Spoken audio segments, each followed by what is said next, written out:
Vadodara 24 hours news હવે જોઈએ અગત્યના સમાચાર। વડોદરામાં કીર્તિ મંદિર ખાતે પ્રજાસત્તાક દિન નિમિત્તે કેટ શોનું આયોજન કરવામાં આવ્યું।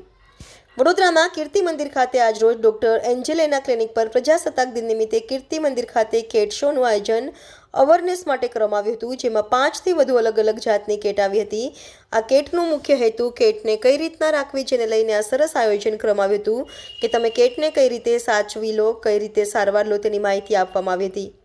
જ્યારે ઉપસ્થિત હરીશ પાટીલ, મહર્ષિ પટેલ, આકાશ ખત્રી ઉપસ્થિતિમાં કેટ શો રાખવામાં આવ્યો।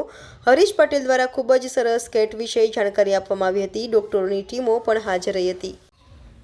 આજે ડૉક્ટર એન્જેલા લોબોના ક્લિનિક પર કીર્તિ મંદિર પર એક અમે ગણતંત્ર દિવસના દિવસે અમે એક સરસ નાનકડું આયોજન કર્યું છે કેટ શોનું। સૌપ્રથમ વડોદરાવાસીઓને ગણતંત્ર દિવસની ખૂબ ખૂબ શુભેચ્છાઓ। આ કેટ શોનું આયોજન અમે માત્ર એક અવેરનેસ અને મેનેજમેન્ટના હિસાબે અમે કરવામાં આવ્યું છે। આજે અમારે ત્યાં અલગ ભિન્ન પ્રકારની 6 ટાઈપની કેટ્સ આવેલી છે, જેમાં Maine Coon, Persian, classic long hair, classic short hairs, Bombay cats વગેરે આ રીતની કેટ્સ આવેલી છે।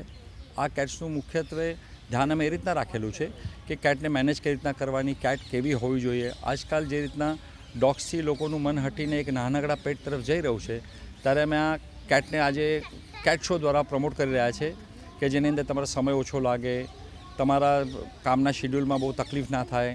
અને આજકાલ પેલું ડોગ્સના લીધે મેનેજમેન્ટના ઘણા ઇશ્યુઝ થઈ રહ્યા છે, એટલે લોકોને પેટ્સ તો જોઈએ છે, પણ ડોગ સિવાય બીજું કયું પેટ્સ રાખી શકાય એ માટે આપણે વાત કરીએ તો આ cat is a right option. શું નામ આપનું? મારું નામ હરીશ પાટીલ છે। આજે કીર્તિ મંદિરમાં કેટ શોનું આયોજન રાખેલ છે। આપણને માર્ગદર્શન આપે છે કેવી રીતે કેટને કાળજી રાખવાની હોય છે। બધી પાર્સિયન છે, બધી બહુ જાતિ આવે છે, બધી અલગ બરવાની પાર્સિયન છે, ટર્કી છે। મારી પાસે પાર્સિયન છે। આખો એના વગર પેલું ચાલે જ નહીં, એટલી બધી કાળજી રાખીએ છીએ।